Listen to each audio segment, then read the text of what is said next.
The first thing was the sound of them scratching, 160 birds working the frozen ground in the blue dark before the sun was up, a dry and steady raking like rain that had learned patience, and it carried down the lane to the road where the wagons had already begun to gather.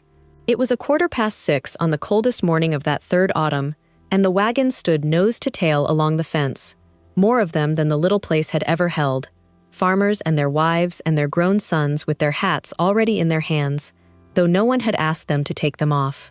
They stood in a line that ran from the gate back past the burned foundation and down toward the creek, and they did not talk much, and when they did talk, they talked low, the way people talk in a church, or beside a bed where someone is very sick, or very near the other thing.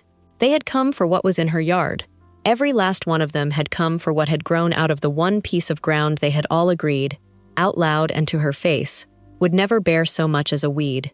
There was Dabney the storekeeper in that line, who had carried her debt through the sick weeks and shaken his head over her ledger, and there was Cobb the auctioneer, the big red man who had once held her up to the wholesale yard to be laughed at, standing now with his hat crushed in his two hands and his eyes down on his boots. And there was Peck the landlord, who used to stand out in the road on the first of the month and would not come up the lane now with a wagon and a purpose. They had brought grain sacks, and they had brought barrels, and they had brought their empty seed bins, and they stood in the raw cold with their breath smoking and said little, and the frost was white on the top rail of the fence, and white on the shoulders of their coats, and the light came up gray and slow behind the ridge, the way it comes on the shortest mornings of the year, and still the scratching went on out behind the house, that dry, ceaseless raking, 160 of them at it in the dark, the sound that had become the sound of the whole place. Not one of those people had believed. That is the thing to hold on to while you look at them standing there bareheaded in the cold. Every soul in that line had said, out loud, in the hearing of others, that the thin widow and her sick birds and her poisoned dirt would come to nothing, and here they stood with their hats in their hands, waiting on her. Inside the house she was counting. She sat at the plank table with a school copybook open in front of her and a stub of pencil held in cold fingers, and she counted the eggs in the basket by fives, moving them from the full basket into the empty one as she went, and she wrote the number down, and beside the number she wrote the date, the way she had written a number and a date every single morning for 3 years and had not missed one. Her name was Della Voss. She was not yet 30, and she looked past 40, and she had bought the whole of what those people were lined up for, all 160 of the birds still raking the frozen dark outside, for $19. $19. Hold that number. The story comes back to it, and it comes back to it more than once, and the last time it comes around, it will not sound like a small number at all. They had laughed at her for it. 3 autumns before, in the sale yard down by the depot, with half the town leaning on the pen rails to watch, they had laughed at the thin girl in a dead man's coat who bid $19 for 160 sick and starving hens that nobody else would feed. And then they had laughed harder when they heard where she meant to keep them, on the poisoned quarter-acre behind the old burned ash house, the dead yard, the one square of ground in the whole valley that every man leaning on that rail would have sworn on his own grave could not be made to grow. The kindest of them did not laugh. The kindest of them looked away, which she would tell you later was the worst thing, though she never told anyone anything if she could help it. What none of them knew, not that morning at the depot, and not for a long while after, was that there was something under that dead ground. It had lain there longer than any man in that county had been alive.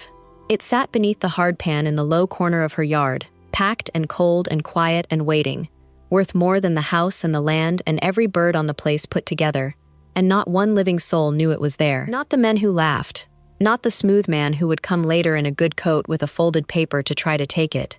Not even Della, not for the first 2 years of it.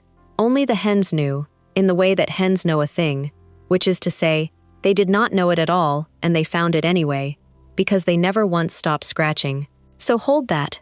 Hold the sound of the raking in the dark, and the line of uncovered heads along the fence, and the small flat number 19, and let all 3 of them wait, the way the thing under the ground had waited, patient and unhurried and sure, and we will come back and stand in that yard again, before we are done. Now, the thing that lay under the low corner had a history, though nobody in town remembered it, because the men who could have told it were 60 years in their graves.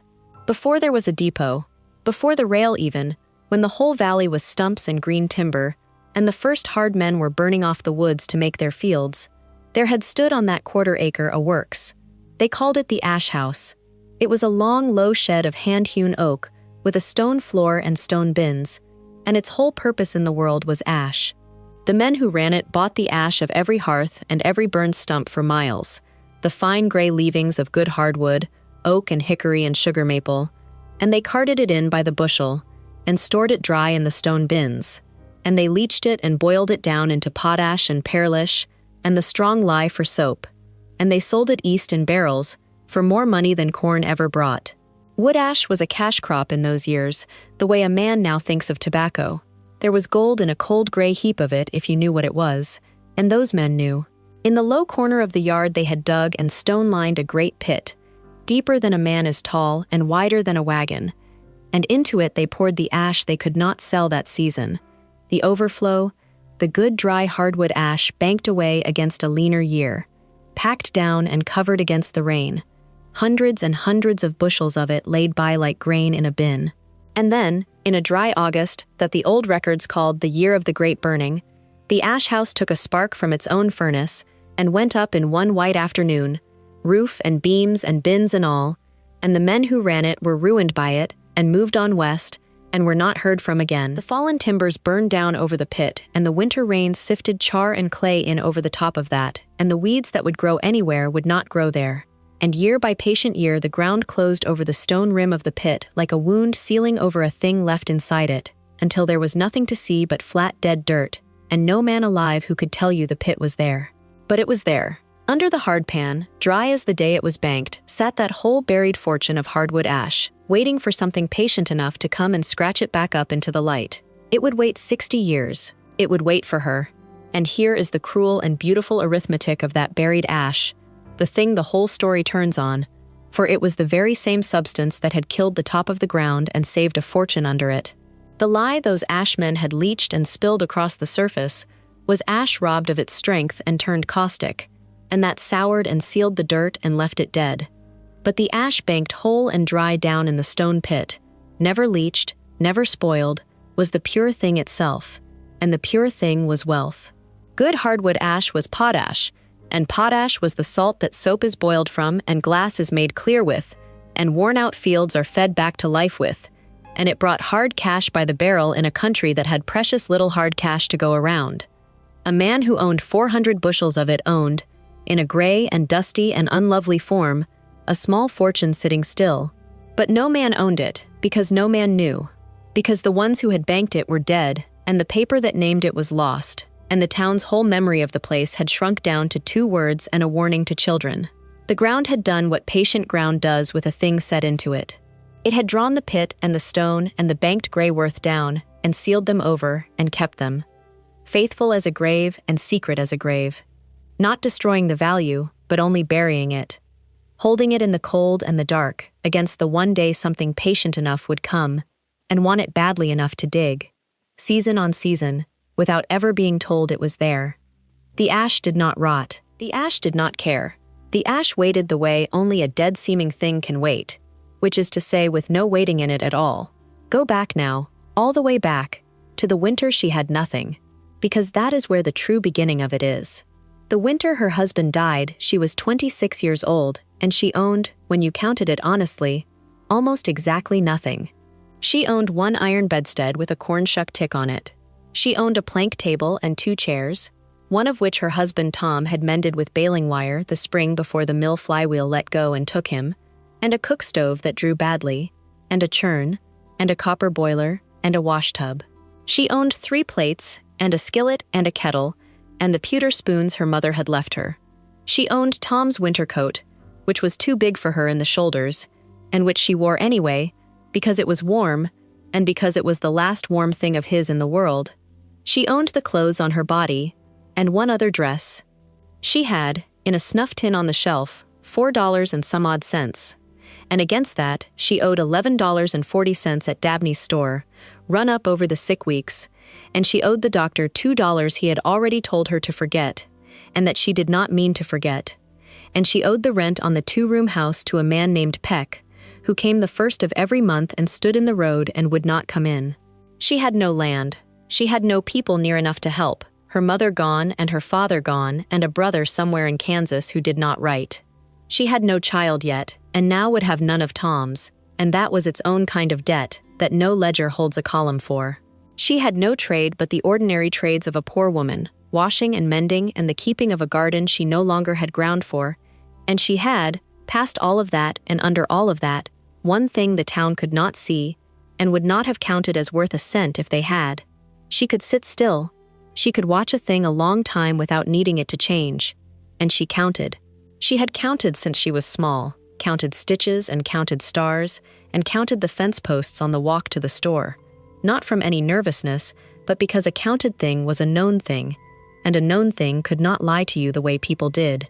And in a life that had taken from her everything a life can take, the one wealth left to her was that she always knew, exactly, to the number, what she still had. You have to see the whole of that ledger to understand what she did next, because the town saw only the empty side of it and never once turned the page. On the side of what she owed, there stood Dabney's $11.40, and the $2 to the doctor he had told her to forget, and that she did not mean to forget, and the rent to Peck that came due on the 1st with the regularity of a tolling bell, and under all of it the older and heavier debts that carry no figures, the mother in the ground and the father in the ground, and the brother gone silent in Kansas, and the husband taken in one afternoon by a wheel that did not slow for him, and the child that would now never come, which is the one loan a body takes out against the future and can never call back in. On the side of what she had there was $4 and some odd cents in a snuff tin, and a bed and a stove and a table, and 3 plates and a skillet and a kettle, and her mother's pewter spoons, and a churn and a boiler and a tub, and a dead man's coat too big in the shoulders, and one other dress, and that was the sum of her whole estate, entered once in Tom's old account book in her small, even hand. And on a third side of the ledger, a side she kept and no other soul could read, there stood the one asset the town would have laughed at harder than the hens if she had ever named it, which was that she noticed things and remembered them and set them down. She had counted her whole life. She counted the stitches in a hem, and the posts on the walk to the store, and the eggs a neighbor's hens laid over a fence she happened to pass, not out of any nervousness, but because a counted thing was a known thing, and a known thing could not lie to you the way people did, and a woman who always knew to the exact number what she had, could never quite be told that she had nothing. She had that. It was on no page the town could read. It would come to be worth more than the land. The town had already decided about her, the way a town decides, all together and without a meeting. They had decided she was to be pitied. That was the word they used among themselves, pity. And they were not cruel about it, which she came to understand was the hardest part to carry. A cruel town you can set your back against. A cruel town gives you something to push on. But they were kind, in the useless way, and their kindness had a verdict folded up inside it, and the verdict was that she was finished. The kindest of them shook their heads and said the poor thing, and said she ought to go to her brother in Kansas, and said a woman alone with no land and no man and no money had no business staying, and said it gently, and meant it gently, and it landed on her gentler than a slap and heavier than a stone. They had written her off. They had closed her account. When they looked at her on the road, they looked at her the way you look at a field gone back to briar, with a soft regret and no expectation, and they did not once, not one of them, see the thing she carried, because it made no sound, and asked for nothing, and looked from the outside exactly like a beaten woman being quiet. She let them think it. That was the first thing she learned to do, and it is a harder thing to learn than to stop hearing an insult. She let them shake their heads. She said thank you to the ones who brought a covered dish. And she meant it, and she watched them go, and after they had gone, she sat at the plank table in the dead man's coat, and she counted what was in the snuff tin, and she wrote the number in the back of the copybook that had been Tom's account book, and she began, without telling one living person, to make a plan out of the only 2 facts she had left. The first fact was that she was cheap to keep and hard to kill, and had nothing left to lose that could be taken twice. The second fact was that there was, at the low back end of town, one piece of ground so worthless that a woman with $4 might come to own it, and one kind of poor sick creature so unwanted that a woman with almost nothing might come to own a great many of them. She did not yet know these 2 worthless things had anything to do with each other. She only knew they were the 2 doors low enough for her to walk through. There is a thing that must be said plainly about pity. because it is the hinge the whole first year swung on. Pity looks like the soft cousin of kindness, and it is not. Pity is a judgment wearing a gentle face. When the women of that town brought their covered dishes and sat a careful half hour and went away shaking their heads, they were not only feeding her, they were burying her, settling a verdict over her while she was still in the room, and the verdict was that she was a thing that had happened and was over, a field gone to briar, a page turned down. Scorn would have granted her the dignity of a fight. Scorn says you are my enemy, and an enemy is at least a force in the world. But pity says you are a weather that has passed, and there is nothing to push against in that. No wall to set your back to, only the soft, endless give of people being sorry for you. And she took it, and she said thank you, and she carried each covered dish to the table, and washed and returned each dish clean, and she let every one of them go on believing she was finished, because a woman they had written off was a woman they would leave alone, and being left alone was the one thing she needed, and the only gift their pity ever actually gave her. They could not see the other thing in her because the other thing made no sound. It did not argue, and it did not weep in the road, and it did not go door to door asking after work, and so to their eyes it was not there. But it was there, all that winter, at the plank table, in the dead man's coat, in the small even numbers filling the back of an old account book, watching and counting and waiting and building, without one word to a living person, a plan. The dead yard was the more famous of the two. Every child in that town knew not to play on it, though no child could have told you why past that their mothers said so.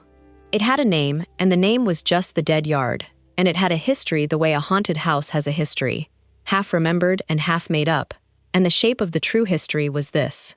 After the ash house burned and the ashmen went west, the ground they left behind was poisoned. It was not poisoned the way a story means it.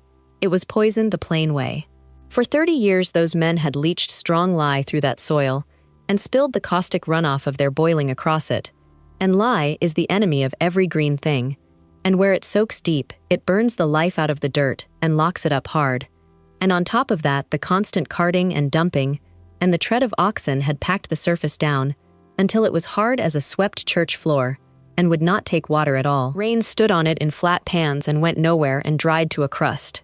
It was sour and it was sealed and it was dead, and it had been dead so long that its deadness was the only thing the town remembered about it. And men had tried it. That is the part that mattered, and the part the town leaned on when they laughed at her, because they were not fools and they knew the ground had been fought before. A man named Ordway had owned it once and hauled 60 loads of lime onto it to sweeten the sourness, and got back a single thin stand of weeds that died in July. A man named Kell had come after and covered it a foot deep in barn manure and plowed it under, and the plow could barely break the pan, and what he planted drowned in the standing water the sealed ground would not drink, and he gave it up cursing. Somebody had tried to build on it, and the well they dug came up bitter and undrinkable, tasting of old lye, and they left the house half-framed, and it rotted.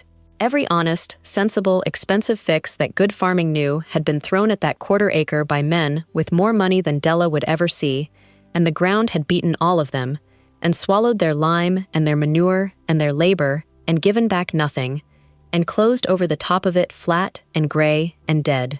So when the town heard where the widow meant to keep her sick hens, they did not laugh out of cruelty only. They laughed because they knew that ground, and they knew what it had done to better-heeled and better-manned people than her, and to their eyes, she was a drowning woman who had just chosen, of all the things floating past, the anvil. But the ground had gone for the taxes. That is the plain fact to hold on to, and it will matter more than any other fact in this whole story, so set it somewhere you will not lose it. After Ordway and after Kell and after the man with the bitter well, nobody would pay a cent to own a dead quarter-acre, and the taxes on it went unpaid year on year, and no man and no company and no soul on this earth put down so much as $1 against it. It sat on the county's delinquent book so long the ink faded.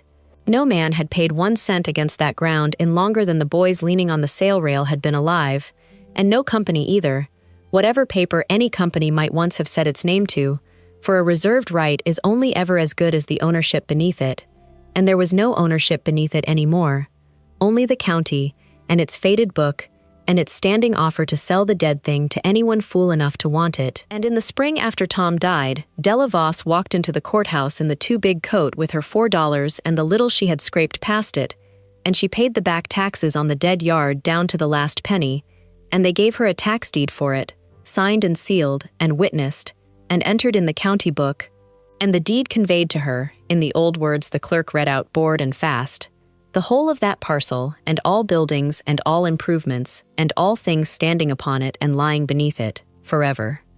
She folded that deed the way a person folds a thing they mean to keep. She did not know yet what lay beneath it. She only knew it was hers now, all of it, the flat dead top and whatever the dead top was resting on, bought clean and clear for less money than a good milk cow, because nobody else on earth would give a copper for it. The hens came that same fall, and the hens were the public part, the part the whole town saw. There had been a bad season in the poultry trade, a sickness that ran through the yards, and a dealer down at the depot had a lot of 160 birds that had come through it thin and ragged and off their lay, the survivors of some larger flock, and no feed to spare and no wish to nurse them, and he put them up at the sale for whatever they would bring, which everyone expected would be near enough to nothing that he might as well have wrung their necks. They were a sorry sight in the pen. They were light as paper when you lifted one, and their feathers were broken and their combs pale and folded, and they stood hunched and blinking in the cold. 160 small ruined lives that not a farmer there would take as a gift, because a sick bird eats, and a sick bird spreads, and there is no profit in charity to a chicken. And Delavos stood at the rail in the dead man's coat and looked at them a long time, longer than anyone else bothered to, and she counted them, twice, while the auctioneer talked, and when he called for a bid and got silence and got a laugh, she said $19 in a plain flat voice, and the yard went quiet, and then the yard laughed. They laughed the way a town laughs when it has decided a thing is funny and permits itself. The auctioneer, a big red man named Cobb, held the moment out for them, and asked her did she mean $19 or 19 cents, and got his laugh, and then asked her, kindly, where a woman meant to feed 160 birds with no ground to run them, and she said, on my yard. And Cobb said, which yard is that? And she said, the dead yard behind the ash house. And that is when the laughing turned into something with an edge on it, because now it was not just a poor woman overpaying for scrap, it was a poor woman who had plainly lost her wits, meaning to keep the unkeepable on the ungrowable, and the whole sale yard rocked with it. She did not laugh, and she did not color, and she did not answer any of it. She counted out $19 in worn bills and hard coin into Cobb's hand, and she took her paper, and she folded it, and she went to see about carting her birds, and she walked out through the middle of all of it, with her chin held level, not high, which would have been pride, but level, which was a harder and a quieter thing. She walked the whole length of the road home behind the cart with the sorry birds crated and swaying, and the laughter followed her a good way, and then it fell behind, and then there was only the sound of the wheels and the low complaint of 160 tired hens, and she did not hurry, and she did not lag, and she counted the birds once more through the slats of the crates as she walked, and came again to 160, and was satisfied. It was by the loading pens, away from the crowd, that the old man spoke to her. His name was Amos Teal, and he was the poorest free man in the county, and had been for as long as anyone could remember. An old man foreign to the place in his ways, come from somewhere hungry across the water in his youth, and never quite folded into the town, who lived at the far edge of everything on a scrap of hard clay with 6 hens and a goat, and got by on less than the town believed a Christian could. He had kept poor birds on poor ground his whole long life. He was the one man at that sale who had not laughed, because he was the one man there who had spent 70 years learning the exact thing she was about to learn. And he came up beside her while she waited on the cart, and he looked at the sorry birds a while, and then he looked at her. And he did not offer her pity, which made him the first person in a year who had not. And he said one thing to her, quiet, the way a man says a thing he has paid for with his whole life. There is no dead ground, he told her, only ground that has buried its worth, and no way to it but patient scratching, year on year. Then he touched 2 fingers to the brim of his hat, and he went on. And that was all he said, and she carried it out of that sale yard folded up with the deed and the receipt, and she kept it, because she was a woman who kept things.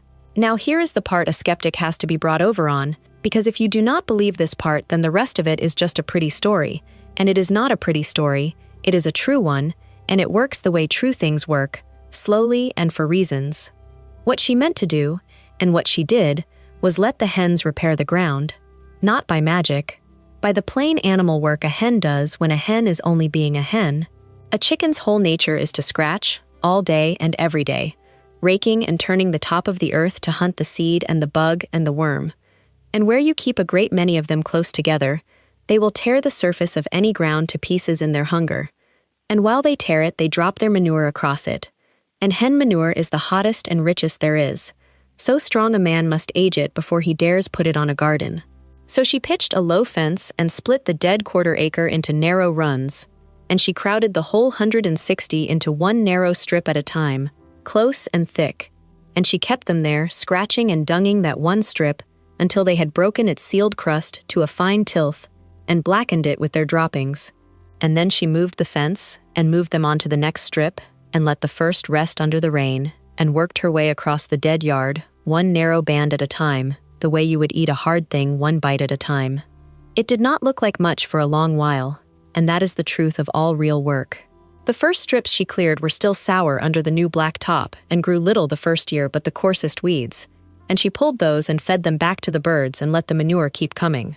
She hauled water in the copper boiler from the creek all through the first dry summer, dipperful by dipperful, because the sealed ground still would not drink, and she had to soften it by hand. She fed the flock through the first winter on scraps and spoiled grain, and the leavings the miller would let her sweep. And she lost 11 birds to the cold and the weakness they had come with, and she buried each one and marked the loss in the copybook, because a counted loss is still a kind of knowing. She learned each bird's habits the way a shepherd learns a flock, which of them laid early, and which of them sulked in the cold, and which of them had come through the sickness with a droop in the one wing, and she culled none that could be saved, and saved more than a sensible farmer would have bothered with. Because every living hen was another day of scratching, and another spoonful of manure, and another slow inch of the dead ground turned, and the arithmetic of it was patient and it was sound. And every single morning, in all of it, she counted the hens and she counted the eggs, which were few and pale that first year, and then a little less few, and she wrote the 2 numbers and the date, and she watched the second number climb, 1 and 2 and 3 eggs at a time, across the seasons, the slow arithmetic of a thing coming back to life. By the second spring, the first strips she had worked were not dead anymore. This is the part the town had sworn could not happen, and it happened quietly and without anyone watching.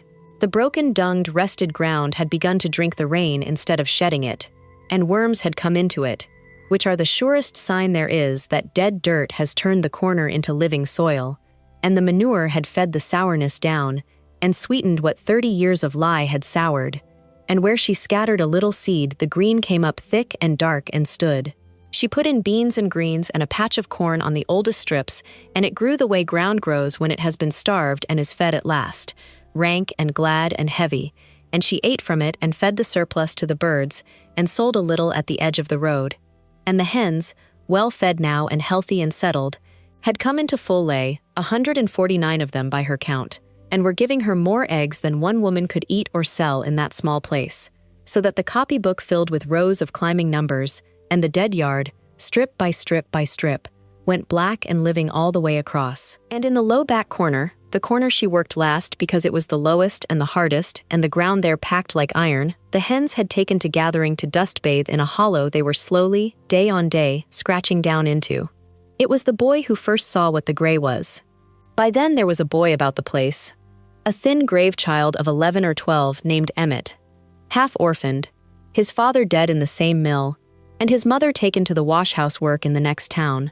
And he had drifted to Della's the way a hungry thing drifts to the one warm door, and she had fed him and put him to work, and he had turned out to be a counter too, careful and quiet, and she had given him the second copybook and made the egg count his to keep. And one evening in the third summer the boy came to the house holding out his cupped hands full of a fine pale powder, and he said, "The hens have dug down to something in the low corner, and it is not dirt. It was ash." Under 2 feet of hardpan, the birds had scratched their dust hollow down onto the flat-top stone of the old buried pit, and worked a gap at its cracked rim, and out of that gap they had been flinging up, a clawful at a time, the fine, dry gray hardwood ash that had lain sealed under there since the year of the great burning. 60 years of it banked and preserved and waiting, and the hens had rolled in it and loved it, because a hen knows ash cleans her feathers, and had gone on digging for the pure animal pleasure of it, and had opened, without being told and without knowing, the top of the buried fortune. Della knelt at the rim in the last light and put her hand into the cool gray of it up to the wrist, and she did not yet know its worth to the dollar. But she knew ash was money, she had heard the old talk, and she knew that whatever it was hers, deeded to her, all that stood upon and lay beneath, and she said nothing, and she folded her hand shut on the ash, the way a person closes a hand on a thing they mean to keep. She told no one. That was the whole of her nature, and it was also the whole of her strategy, though she would not have used so grand a word for it. In the days after, she went down to the low corner in the evenings when the birds had gone up to roost, and she cleared a little more of the fallen stone away by hand, and she saw the size of what was under there, the great squared pit of it running back beneath the hard pan farther than she could reach, packed to its cracked lid with the fine dry gray, and she took up a measured hatful and screened it, and rubbed it between her fingers and knew good ash from her mother's soap-making days, and she carried a little of it to the house in a tin, and set it on the shelf beside the copybooks, and told not one living soul. She only counted, the way she counted everything, and set the number down, and waited to learn what a thing was worth before she let a single person know she had it. The man came within the month. That is how these things go, and she had half expected it without being able to say what she expected, because value does not stay secret long once it has begun to climb up into the light, and there is always a man watching for it. He came in a good black coat and a clean collar in a hired buggy, and he was smooth and soft-spoken, and full of a gentle regret, and he introduced himself as Mr. Hollis, agent for the Hartley Soap and Potash Company, and he had with him a leather case, and in the case he had paper. He was kind about it, elaborately kind. He admired her birds. He admired, with a small, sad smile, what she had managed to do with such poor ground. A credit to her, he said, a real credit. And then he opened his case and laid out an old indenture, foxed and official, and explained to her in a warm and reasonable voice that the Hartley Company had, 60 years before, held the ash works that once stood on this very parcel, and that the paper reserved to the company, in perpetuity, all ash and potash and pearlash stored or raised or lying upon the ground, and that this was, he was sorry to say, a legal cloud on any ash she thought she had found, and that lawyers were expensive and courts were cruel to a woman alone, and that his company, wishing above all to be fair and to be Christian about a hard situation, was prepared to purchase the entire parcel from her outright, this day, for cash, a fair sum, more money than she had ever held, and spare her all the trouble and the ruin that fighting them would surely bring. He named the sum. It was a large sum to her, and a small one to what was under the ground, and he knew it, and he watched her face while he said it. She did not answer him right off, and the silence stretched, and a smooth man cannot bear a silence the way a patient woman can, and that is what undid him, because to fill the quiet he kept talking, and the more he talked, the more he told her, because his tongue was his trade and his trade was his weakness. He leaned in, warm and confiding, and he told her that she really had no notion what she was sitting on, that there were better than 400 bushels of prime white hardwood ash in that pit, and the soap works at Hartley would pay $1.10 the bushel for ash of that grade, which was more hard money than this whole Sorry Valley had turned over since before the war. And then he said the thing that gave him away, said it easy and proud without knowing he had handed her the knife. He told her he had known that ash was down there since the first summer her birds began to turn that ground. He told her he had ridden out and watched her fences move across the dead yard, season on season, watched the green come, watched the hens open the low corner, and had only waited to be sure of the grade before he came. He had known all along. He had watched it come up out of the dead, a handful at a time, and had let her do the digging, and had timed his kindness to the day the worth was proven. And in saying so, he told her, and told himself too late, the one thing that unmade his whole gentle claim, which was that the dead yard had never been worthless at all, and that the man now offering to save her from a worthless thing had been circling its value the entire time she starved to bring it up. She let him finish. Then she stood, and she went to the shelf, and she took down the copybooks, all 3 years of them, and under them the folded tax deed and the folded receipt from the courthouse, and she laid them on the plank table in front of him, and she said 4 words. "It's all counted, Mr. Hollis." And then, because he was a man of paper, she gave him the paper, and it was quiet and it was total. His company's reserved right, she showed him, lived only on the parcel his company had owned, and his company had not owned this parcel in 60 years. They had let it go. They had let the taxes on it lapse, year on year on year, until it fell delinquent and stayed delinquent so long the ink faded, and not $1 had any man or any company put against it in all that time. And she had paid every penny of that lapsed tax herself, in cash, at the courthouse, before she ever bought a bird, and taken a clean tax deed that conveyed to her the whole of the parcel, and all things standing upon it and lying beneath it, sealed and witnessed and entered in the county book. When a parcel goes for the taxes and is sold clean to a new owner, the old reservations go into the ground with everything else, and his foxed indenture was a claim upon a thing his company had abandoned 2 generations back and let the county sell out from under them for the price of a milk cow. She had the deed. She had the dates. She had every receipt folded flat, and she had, though she did not need to say it, watched and counted and kept the record of every single thing while he was still deciding she was a beaten woman being quiet. She did not raise her voice through any of it, and she did not enjoy it, which a smaller soul might have and which the town would later wrongly imagine she had. She only laid the facts down one atop the other the way she laid eggs into a basket, in their order, by count, and let them make the sum they made. His paper reserved a right in a parcel. She held the parcel, whole and above and beneath and all, bought clean at the county's own hand, for the lapsed taxes his own company had let run to dust. There was no argument left in that room for him to win, because an argument needs 2 claims and he no longer had one, only an old and handsome piece of paper that named a thing his people had thrown away 2 full generations before she was ever born. Mr. Hollis looked a long time at the copybooks and the deed.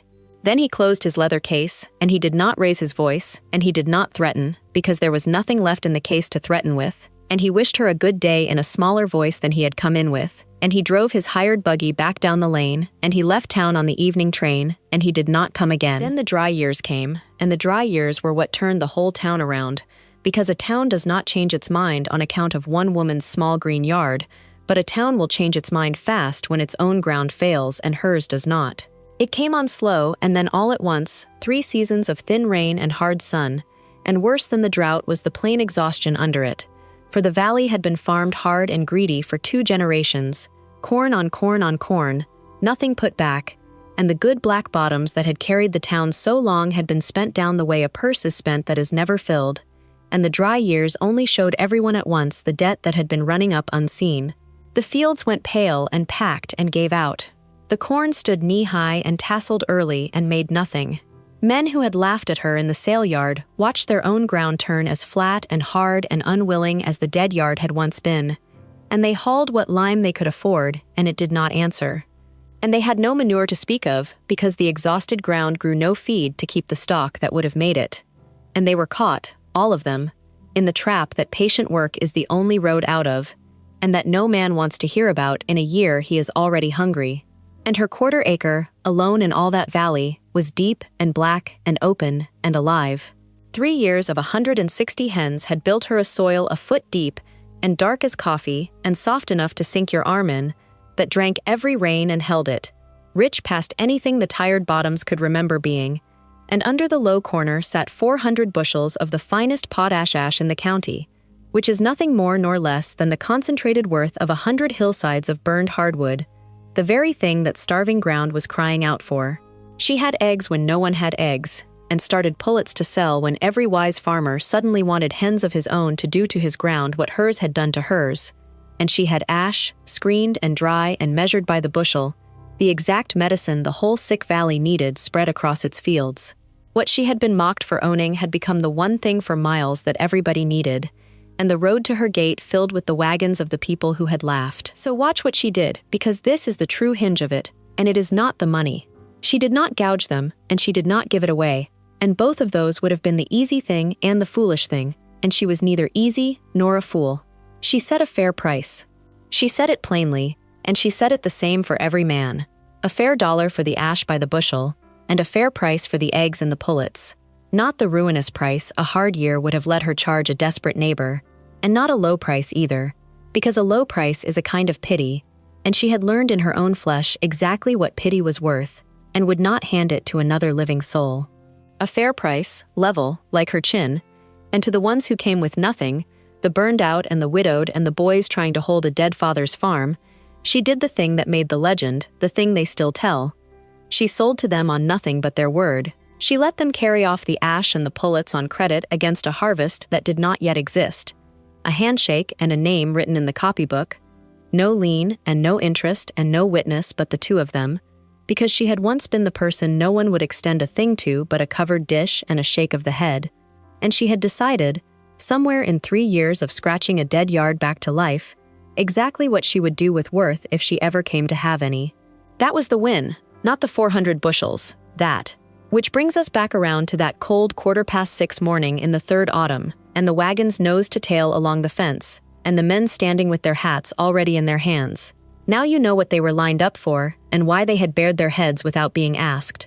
They had come for ash and for eggs and for started hens, for the medicine that would bring their own dead ground back, and they had come, though not a one of them would have put it in these words, to stand quiet in the yard of the woman they had laughed out of the sale pen, and to be sold to fair by her, which is a town's way of taking off its hat, and they had taken off their hats. And inside the house she sat counting the eggs by fives into the basket, and writing the number and the date the way she had every morning for 3 years, and the number was a large number now, and beside it in the older books ran the whole climbing record of it, all the way back to the first pale handful, every hen and every egg and every loss accounted, the plain arithmetic that had beaten a company and a drought and a whole town's certainty.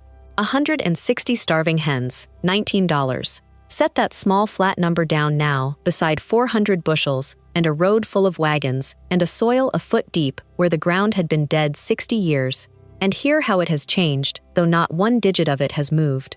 That is the whole of the arithmetic, and it is the only joke the story has. And it took 3 years, and it is not funny, it is just true.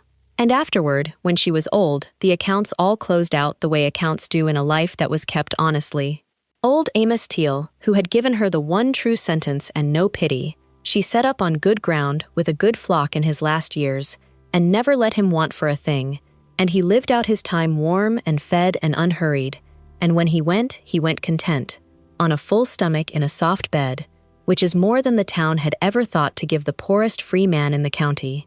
The boy Emmett grew up under her roof keeping the count, and the count became his trade and then his living, and he kept his own land the way she had taught him, patient and giving back what he took, and he carried the whole method forward into a life she would not live to see the end of, which is the only way any real knowledge outlasts the one who found it.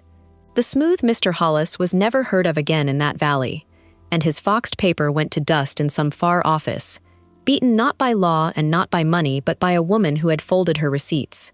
And Delavos grew old on the black quarter-acre in the sound of the hens, well off and quiet and asked after, and never once gloated, not that morning, nor any morning, because she had learned too young what the far side of mockery costs to spend even a minute of her old age standing on anyone's neck. There came a last day worth the telling, near the end of her long life, when a young woman came up the lane to the black yard, a stranger, thin, in a coat too big for her, alone in the way Della had once been alone, come to ask about the ash and the hens, because she had a dead patch of her own, and no money, and no man, and a town that had already made up its mind about her.